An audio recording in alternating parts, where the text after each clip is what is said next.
Mga puso, pila naman ka mga lugar sa syudad sang Iloilo liwat nga ginbaha kasunod sang pag-ulan.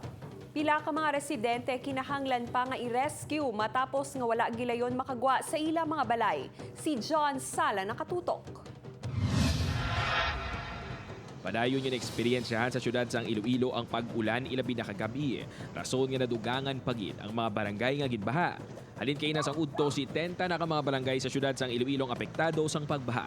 15 diri ang yara sa Lapas, 14 sa Haro kag Mandurriao, 10 sa City proper, 9 sa Arevalo, 5 sa Molo kag 3 naman sa Lapuz.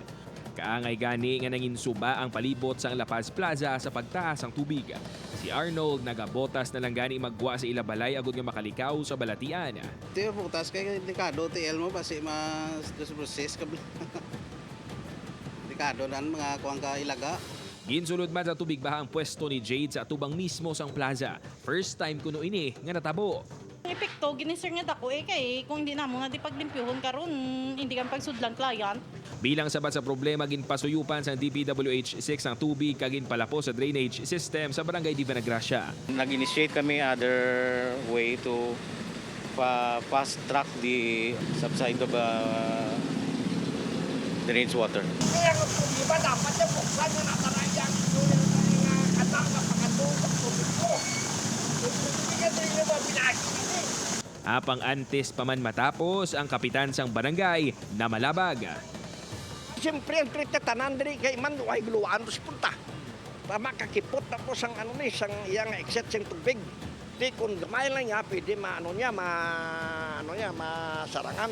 Pero kung mag-amon na yung volume sa tubig ni karon niya, libot-libot. Gani ginpalapos na lang sa DPWH ang tubig sa drainage system sa merkado sang Lapas. Mataas man ang baha sa Desamparados Haro gani ang mga residente, ginhali ng ilang mga gamit sa taytay kag sa kilid sang karsada agud masalbara.